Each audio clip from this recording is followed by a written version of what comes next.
Last week, a study hit like a thunderclap. Tens of millions of American women under 30 are showing signs of menopause.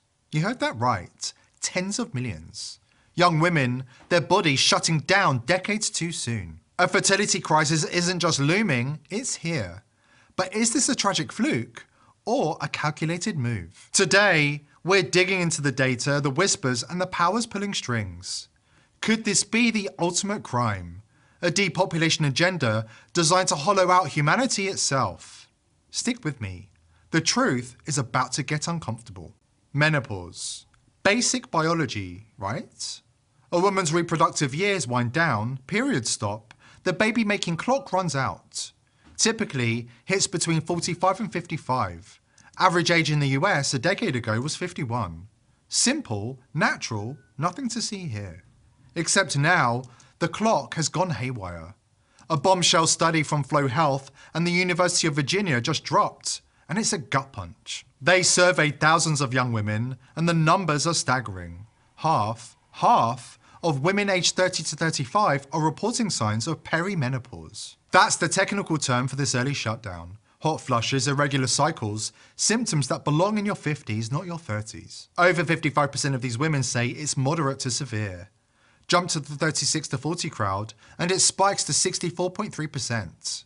This isn't a blip, it's a pattern. And here's the kicker. Researchers tie it to a bombshell stat. At least 50% of young American women who got the mRNA jabs are now grappling with these symptoms. The mainstream's quick to call it a coincidence, just another vaccine side effect to be covered up.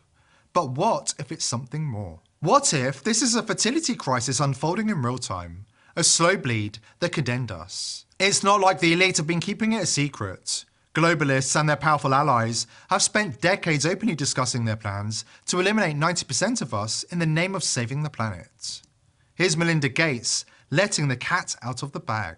One issue that really grabbed me as urgent were issues related to population. What the developing world does not need is more children. And I think that was the biggest aha to Bill and me when we got into this work, is we asked ourselves, of course, the same hard-nosed question you'd ask, which is, if you get into this work and you start to save these children, will women just keep overpopulating the world? And thank goodness the converse is absolutely true. And now we're seeing the consequences of the elite's depopulation agenda unfold in real time, because it's not just talk anymore. We've heard about spermageddon, men's sperm counts crashing, headlines warning of a barren future. That's terrifying enough. But this? Women's reproductive health tanking at the same time? That's no accident. Something's breaking our bodies. Young men, young women, the very engines of life. This isn't just nature gone rogue. There is a hand on the throttle.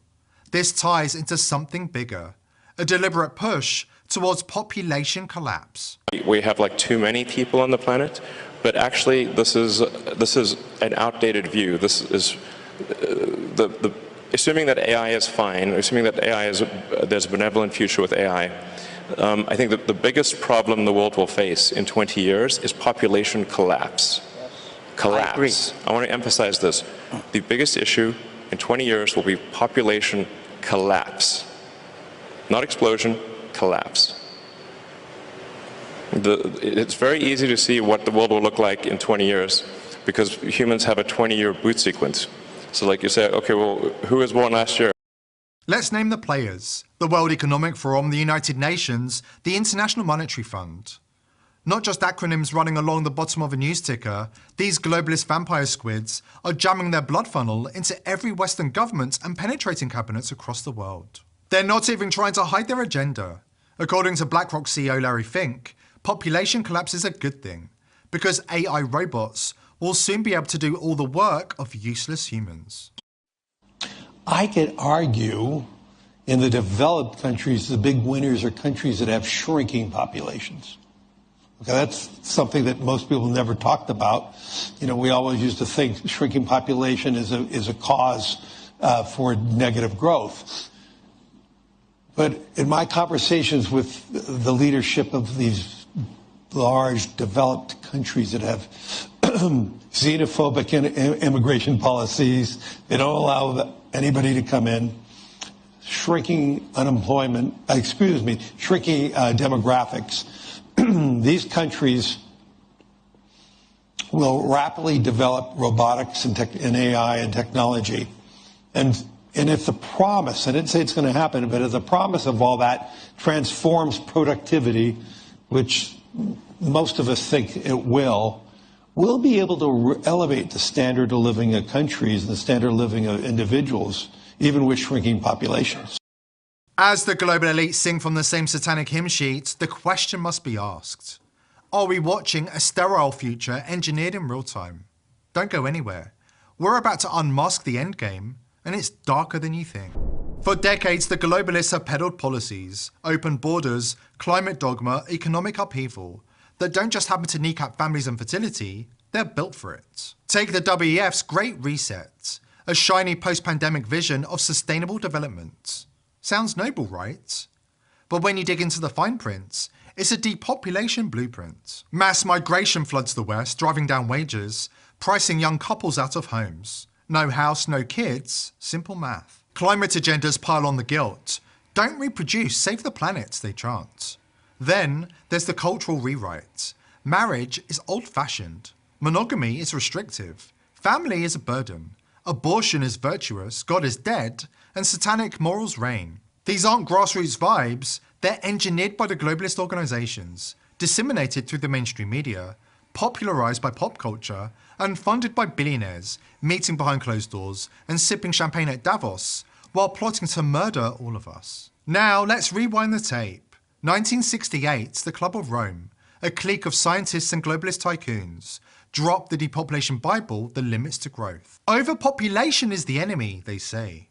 Solution? Cull the population by any means necessary, according to co-author Dennis Meadows. We haven't invented new ways of raising the death rate. Famine, pestilence, and war. I mean, those are the ones we have. They manifest differently depending on the technology that you're using, but that's the way. And it won't be just one thing, I don't think. It will be, it'll be a variety of things. Fast forward to 1992, UN Agenda 21, a green plan critics dubbed a depopulation playbook. Today, it's Agenda 2030 and Sustainable Development Goals. Same game, slicker branding. This is a plan that was agreed to by 179 nations. It's called the Agenda for the 21st Century. It's a totalitarian state being developed right now all over the world. It is the inventory and control plan. Inventory and control of all land, all water, all minerals, all plants, all animals, all construction, all means of production, all food, all energy, all information, and all human beings in the world. And this is a plan that was agreed to by 179 nations back in 1992. It's a United Nations plan. It's called the Agenda for the 21st Century. And so many of us around the world think that, sustainable development, it just sounds so great. Isn't it about recycling and creative reuse and creating energy and food resources for everyone? And the answer is no, it really is not. It's about moving populations into city centers, concentrated city centers, and clearing them out of the rural areas. All systems have to be brought into harmony in order to control them all. Because when systems don't meet, when they're out of balance or not in sync with one another, they can't be controlled centrally. And the goal of Agenda 21 is one world government and total control from a central unit. These aren't conspiracies taking place in smoke-filled back rooms, they're public documents. The elites are not hiding their endgame. They're betting that you're too distracted to care. The big political and economic question of the 21st century will be, what do we need humans for? Or at least, what do we need so many humans for? Do you have an answer in the book? At present, the best guess we have is keep them happy with drugs and computer games. So, who gains? For these psychopaths, power is the prize. Fewer people, less competition for land, water, energy. A small herd is easier to corral. In their AI-driven utopia, the elites don't need billions of us. They just need obedient slaves. A growing third world hooked onto their systems and a shrinking West is the dream. And the jabs, they're the perfect tool. Silent, scalable, slipping into millions of arms, while the compliant masses continue accepting the propaganda that it's for our own good. You learn. So I got it wrong too. I succumbed to the propaganda and the fear. I got 2 shots. I didn't think that I got 2 shots. I was double vaxxed and I got vaccine injured. And then as soon as I looked into it, I found out that I was being lied to about everything about it. Especially they're lying about ivermectin and hydroxychloroquine, that those were Nobel Prize winning medicines. They're on the WHO list of essential medicines. They've been prescribed billions of times, saved billions of lives. This isn't a fast kill, it's a slow burn.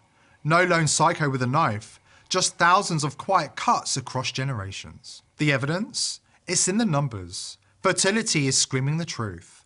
Tens of millions of women, their future stolen. Men, their potency fading.